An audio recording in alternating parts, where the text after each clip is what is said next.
That's bad.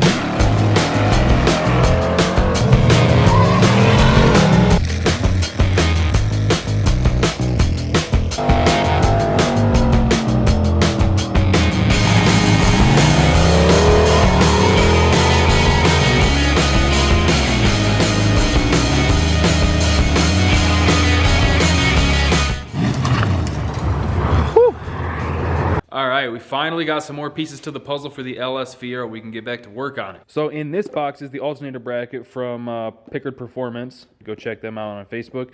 They've been a huge help on this whole process. We will get that thrown on. And in this box is the thing that makes using the LS4 with the stock Fiero style transmission all possible. This is the oil pan from LS4 King. And it did take a lot longer than we expected and hoped for it to show up. But my goodness, it's finally here. So if you don't know why this oil pan is so important, let me give you a quick rundown if you haven't been paying attention to the old videos. The LS4 here only came in front-wheel drive cars with automatic transmissions. And on those transmissions, instead of the starter bolting to the block, it bolted to the transmission, to the bell housing. So this has no mounting bosses for the starter. And there are some instances where, like on F40 transmission, Fiero Guru makes a bracket to bolt the starter up on the bell housing, but that's right where our shift cables go to on the stock Fiero transmission. So that is where Brandon Furchess, LS4 King, comes in. So on these oil pans, which he upgraded me to the aluminum pan, I bought the steel pan from him. And so this is incredibly nice of him. I appreciate that so much. I did not ask him to do that. But on these oil pans, they have this block welded in to mount the starter to the oil pan, right under the nutsack of this engine. So yeah, here's the adapter for the oil filter, whichever way this goes. So now we can get this thing bolted up to the transmission, figure out where we need to notch the bell housing for the starter gear to kick out, and then we can actually start assembling this turd. And then this box again is from Pickardt Performance. So here is our alternator brackets. So the way these are going to work, there's no tensioner. It's going to be kind of like an old small block Chevy where you're going to pull the alternator tight to tension the belt. Here's our adorable little belt. Little cutie. So this one looks like it's going to bolt. So this one looks like it's going to bolt right there. And then I need to cut this mounting boss off and drill this hole all the way through the back here, and then that's going to bolt there. Easy peasy. And I know it'll clear the Fiero firewall because this came off Justin's car. This was like their test version that they had on his car for a while, and they're going to, I guess, make updated versions of this. So they pulled this off his car and was like, hey, I'll make you a deal on these ones if you want them.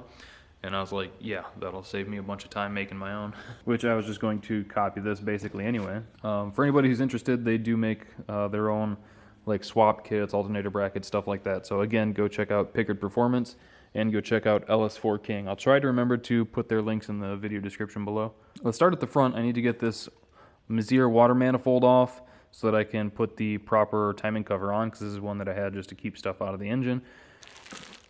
Here's our actual one. And then once you get the pan on, we can cut out the block on the transmission. And then once we have all those together, we can put the cradle back together, and we have to clearance this a little bit, I think. I think I'm going to have to cut this section out and plate it and box it and everything to clear for the oil filter. I'm excited, man. Let's get to work.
Alright, got the alternator mounted on.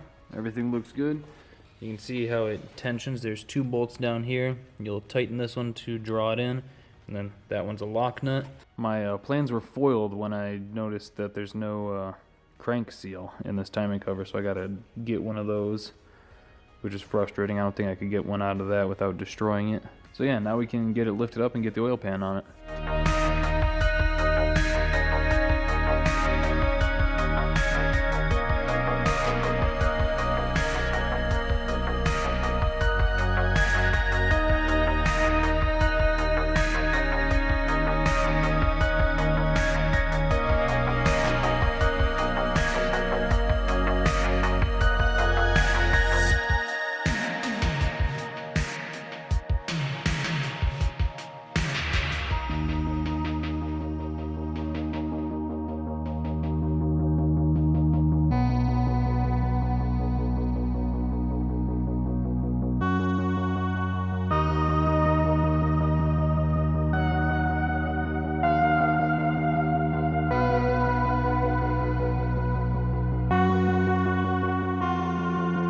Alright, there we can see how the pan's gonna fit.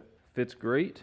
The pickup tube was a little weird because the tab that was welded for it was like 1.25 inches away from the bolt for the windage tray.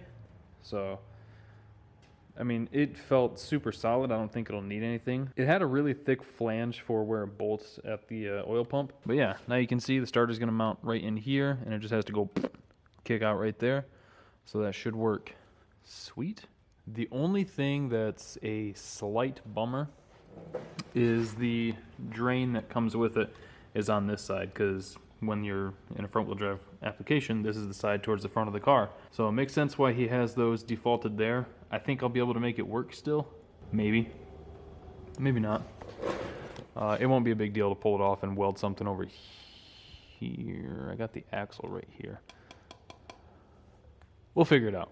So yeah, I just need to cut out like a, what'd you say that is, like 7.5 inches? Like a 3.5, 4-inch window into the bell housing here. So if I cut it out like right in here, that should work out just fine.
Got the engine, transmission, the turbo kit's on just to make sure everything's gonna clear and gonna fit. It'll clear the starter no problem, which I kind of assumed it would since I ran it under the transmission. This is here just for like height on the engine to make sure that'll work. I think that might be a hair too tall, but it's not bad. The next step is to make the motor mounts.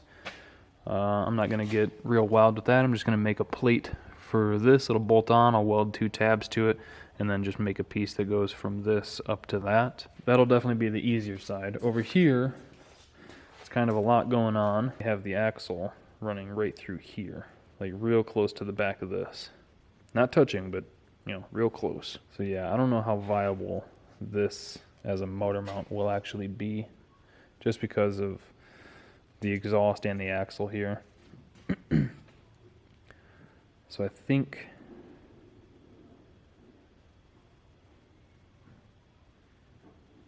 we might have to make some sort of plate for this and this bolt, because those I don't think are used for anything right now.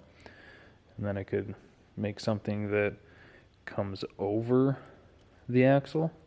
Like I've got some tubing. I could probably bend a piece that comes off and kind of arcs to this. Well, no, because we got the strut rod here. So that might not work. I don't know. We'll come up with that in the next video, because this video is running really long. It's already like 6 o'clock. Oh my god, it's almost 7. I don't know if we'll get this video up tonight. So yeah, pretty big progress on the Fiero today. We're going to get back at it tomorrow. Hope you guys are enjoying it. Thank you for watching. Thank you for subscribing and clicking that bell. We'll see you in the next one.